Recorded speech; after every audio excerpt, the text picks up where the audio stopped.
세상에는 여러 종류의 관계들이 있습니다. 그 중에서도 가장 끈끈하고 또 가장 복잡 미묘한 관계가 가족 관계라고 할 수 있겠죠. 가족 사이에 존재하는 문제는 따라서 매우 복잡 미묘하게 나타납니다. 특히 부모 자식 간의 관계에서나 아니면 형제 간의 관계 속에서 큰 경제적인 혹은 정신적인 피해가 발생했을 경우에는 굉장히 곤란한 상황 가운데 놓이는 경우가 허다하죠. 가족인데 잘못을 지적하고 혹은 법적 절차를 밟지도 못하겠고, 그렇다고 그냥 넘어가기에는, 이전처럼 그냥 아무 일 없었던 것처럼 화목하게 지내기에는 상대방의 잘못이 너무 커서 감정의 골이 깊어져만 가는 경우들이 많이 있습니다. 이전에는 너무나도 가까웠던 사이였는데 이제는 상대방의 잘못으로 인해서 누군가 노래했던 것처럼 가까이 하기에는 너무 먼 그런 당신이 되어버린 것이죠. 동시에 이 가족이다라고 하는 것 때문에 또 그렇다고 멀리 하기에는 내 마음에 상대방이 여전히 너무 가까운 당신이기도 한 것이 가족 관계의 특징인 것 같습니다.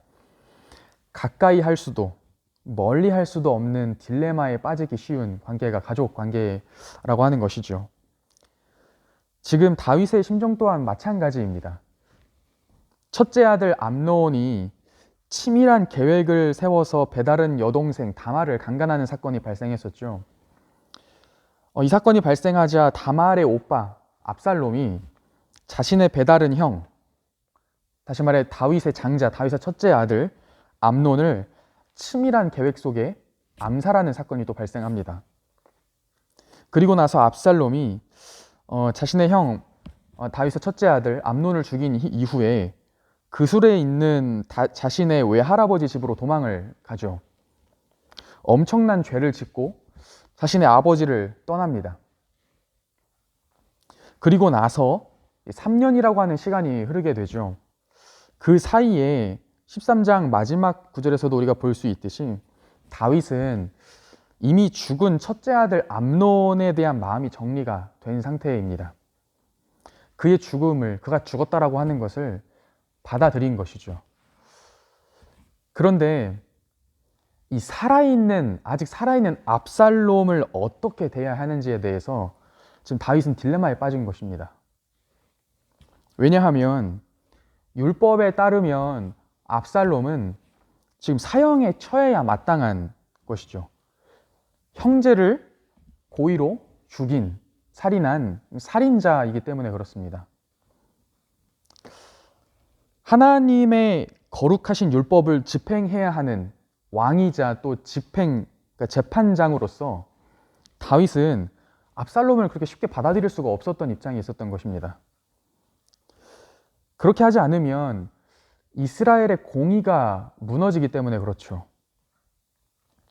더군다나 압살롬은 아직 자신의 죄를 회개한 상태도 아니었습니다.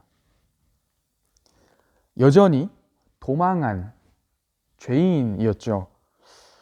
이스라엘의 거룩한 왕으로서 아직 가까이 하기에는 압살롬이 너무나도 먼 존재였던 것입니다.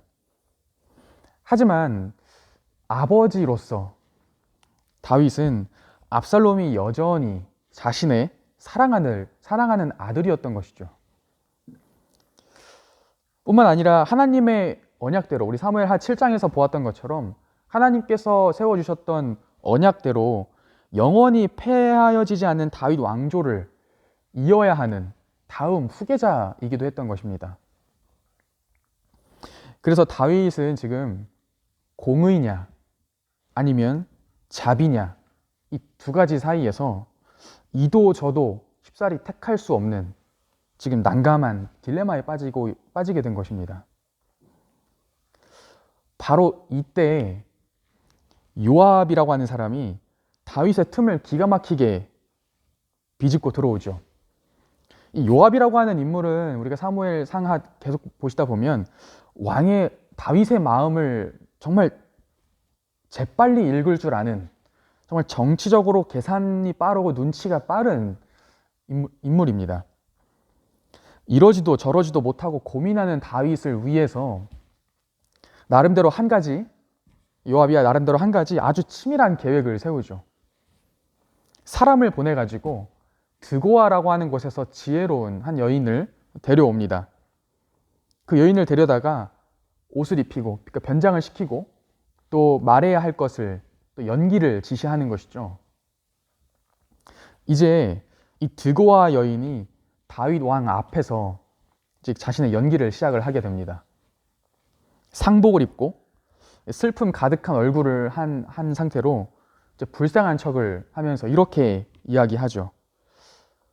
남편은 죽고 제게 남은 것은 이제 두 아들밖에 없었습니다. 그런데 그런 과부인 저한테 남아있는 이 두 아들들이 들에 나가서 싸우다가 첫째 아들이 둘째 아들을 우발적으로 살인을 죽여버렸습니다.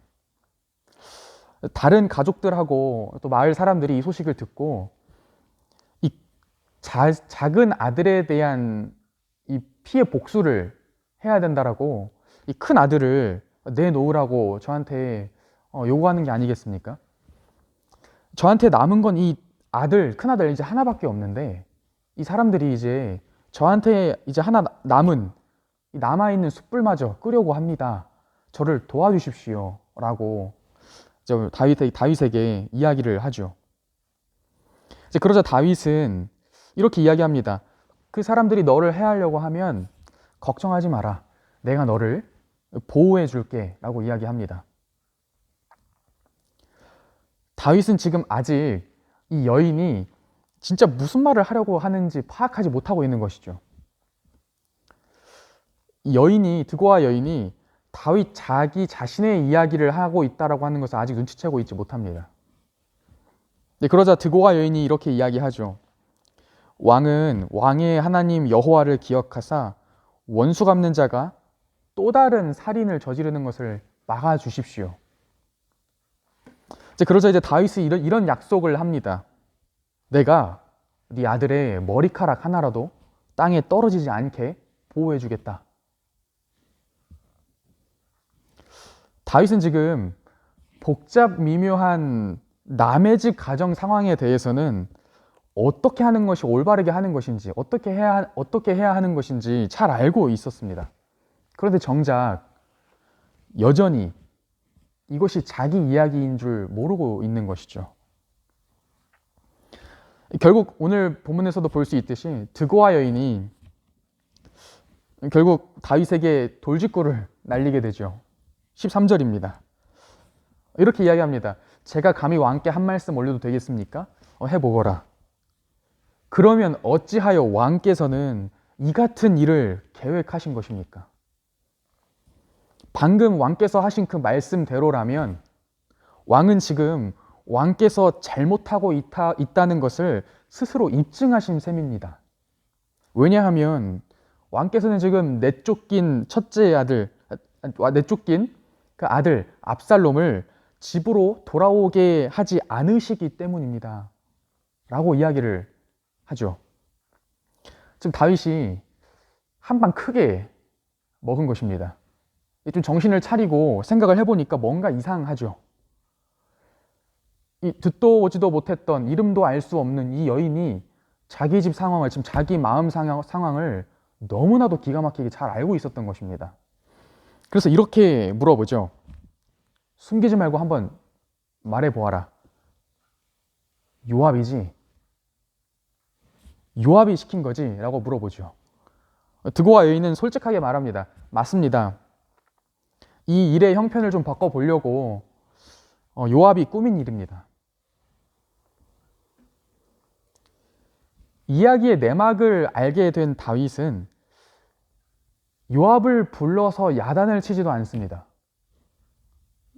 요압의 사주를 받은 드고아 여인을 나무라지도 않고 오늘 본문 뒤에 이어지는 내일 본문의 이야기를 보면 요압에게 바로 압살롬을 데려올 것을 허락하죠. 지금 다윗이 오늘 본문 어딘가에서 드고와 여인의 말을 듣고 지금 무언가 깨닫고 마음을 바꾸었습니다. 어떤 말을 듣고 지금 다윗의 마음이 갑자기 변했냐라고 하는 것이죠. 그 키는 바로 오늘 본문 속에서도 14절에 있습니다.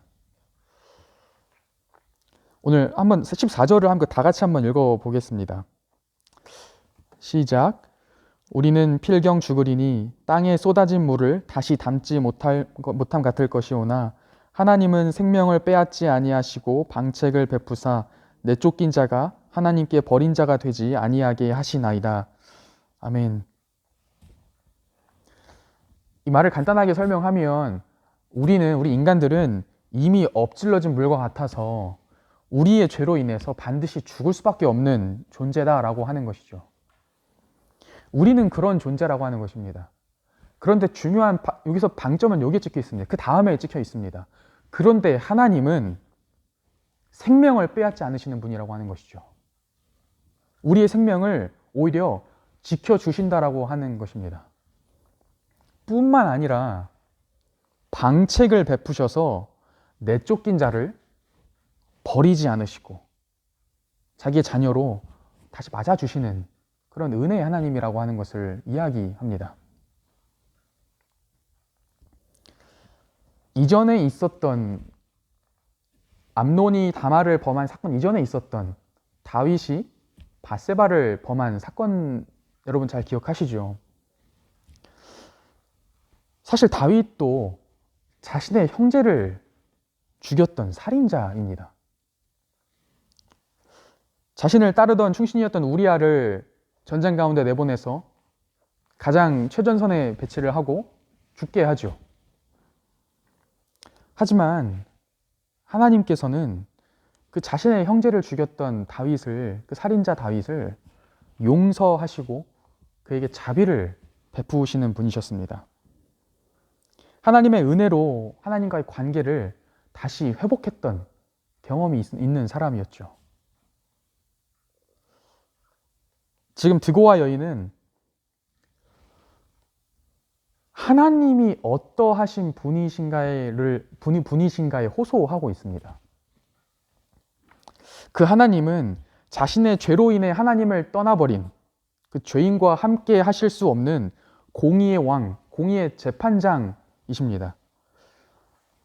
아담과 하와가 하나님 앞에 범죄했을 때 하나님은 그들을 에덴 동산 밖으로 쫓아내실 수밖에 없었죠.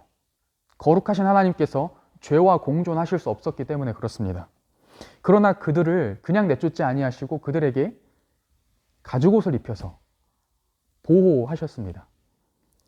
하나님께서는 가인이 자신의 동생을 죽이고 범죄했을 때에 그에게 이렇게 저주하시죠. 네가 땅에서 계속해서 정처 없이 떠도는 유리하는 자가 될 것이다. 하지만 하나님께서는 동시에 가인에게 한 표를 주셔서 가인에게 닥쳐오는 위협들로부터 가인의 생명을 보호해 주셨습니다. 온 인류가 교만한 마음으로 바벨탑을 쌓았을 때 하나님께서는 그 바벨탑을 흩으셔야만 했습니다. 하나님의 거룩하신 공의 앞에 인간의 죄가 너무나도 컸던 것이죠. 하지만 그 가운데서도 하나님은 여인의 후손들을 계속해서 이어나가십니다.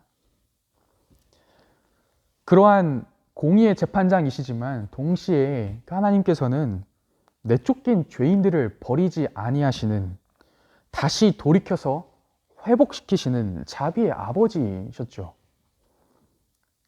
아브라함이 닥친 기근으로 인해서 애굽으로 내려갔지만 그곳에서 바로에게 많은 가축들과 노비를 얻게 하셔서 다시 약속의 땅으로 돌아오게 하셨습니다.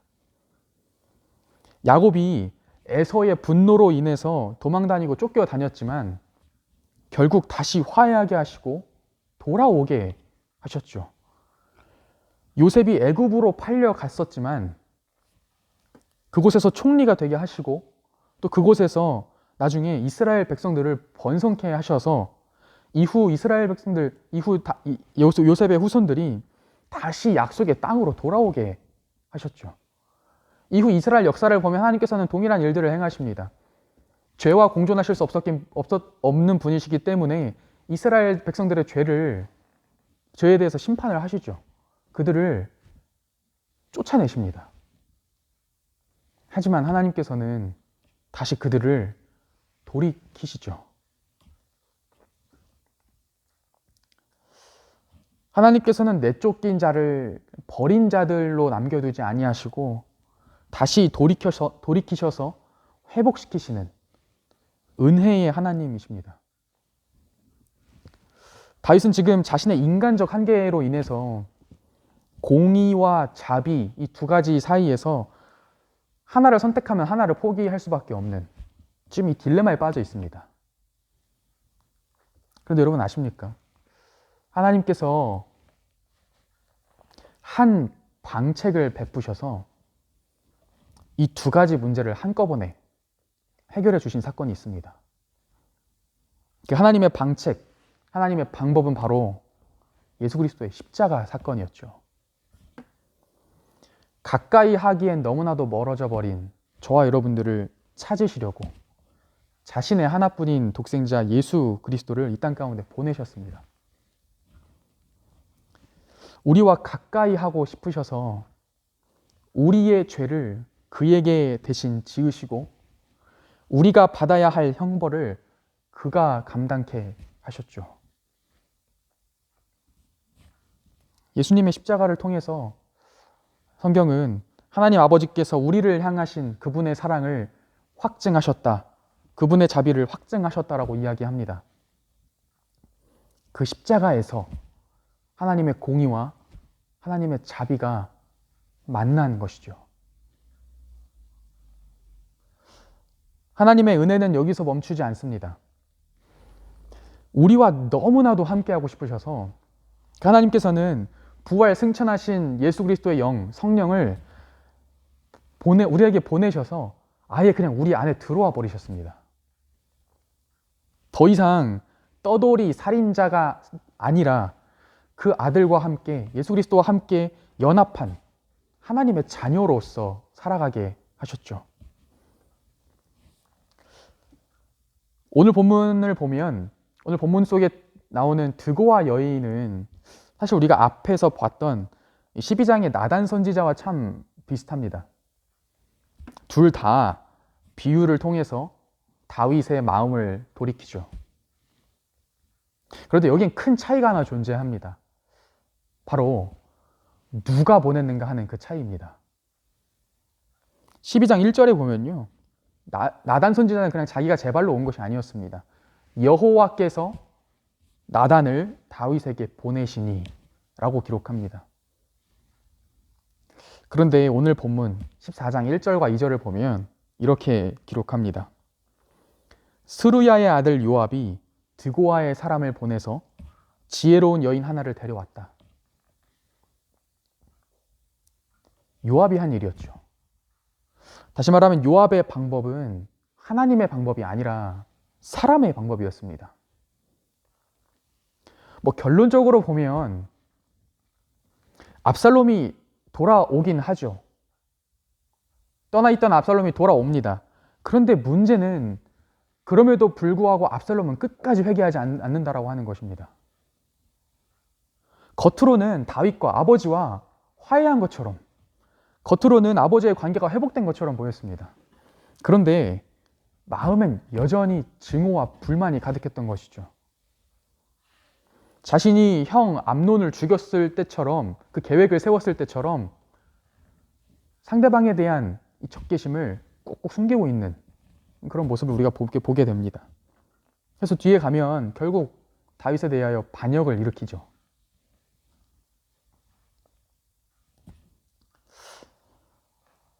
여러분, 하나님의 생각과 계획은 사람의 생각과 계획과 같지 않습니다.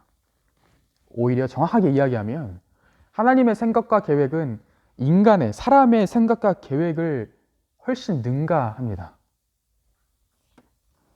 성경은 지금 저와 여러분에게 하나님으로부터 멀리 떠난 한 사람이 회개하고 다시 돌아오는 것은 오직 하나님만 하실 수 있는, 하나님의 은혜로만 이루어지는 일이라고 하는 것을 알려주고 있는 것입니다. 다윗이 제 아무리 선악을 분간할 수 있는 능력 있는 왕이라고 할지라도 다윗이 아무리 이 땅의 모든 일을 헤아릴 수 있는 지혜로운 왕이라 할지라도 그는 인간적인 한계를 지니고 있는, 또 우리가 보았듯이 죄의 유혹에 넘어가기 너무나도 쉬운 한낱 인간에 불과하다는 것이죠. 그래서 성경은 그리스도와 그분의 십자가에 대해서 바울 사도가 이렇게 이야기합니다. 하나님의 능력이요, 하나님의 지혜다라고 선포하죠.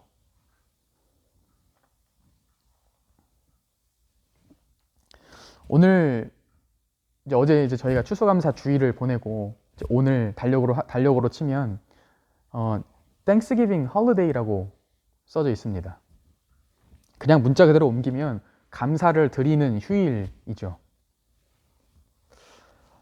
일상을 잠시 멈추어 서서 나 같은 죄인을 살리신 하나님의 구원의 은혜를 되새겨 보실 수 있는 그런 하루가 되기를 소망합니다. 그러면 그 은혜가 우리로 하여금 우리 마음 저 깊은 곳에서부터 감사를 만들어 낼 것입니다. 먹고 사는 문제 참 중요합니다. 그런데 더 중요한 것이 하나 있습니다. 이 모든 것을 허락해 주시는 그분이 어떠한 분이신가를 알고 그분의 선하심과 인자하심을 신뢰하는 것입니다. 불가능한 일을 가능케 하신 그리스도의 십자가, 그 십자가를 생각하시면서 심 속에 하나님의 능력과 지혜에 감탄하실 수 있는 복된 하루가 되시기를 소망합니다. 함께 기도하시겠습니다. 하나님 감사합니다. 하나님의 구원의 은혜가 너무나도 놀라운 것임에도 불구하고 우리가 이 땅을 살아가면서 그 은혜가 얼마나 하나님의 능력이 되고 하나님의 놀라우신 지혜인지를 자주 잊는 것 같습니다. 하나님, 오늘 감사 휴일을 맞아서 우리가 하나님께 감사하는 하루가 되기를 원합니다. 하나님께서 우리를 택하시고 찾아오셔서 우리를 구원해 주신, 우리가 한 것이 아무것도 없음에도 불구하고, 우리가 잘난 것이 아무것도 없음에도 불구하고 전적인 하나님의 은혜로 말미암아 우리가 하나님의 아들, 딸들, 하나님의 자녀가 되었다라고 하는 사실을 기억하며 오늘 하루 하나님께 감사와 찬송을 돌릴 수 있는 하루가 되게 하여 주시옵소서. 감사하며 예수님의 이름으로 기도드립니다.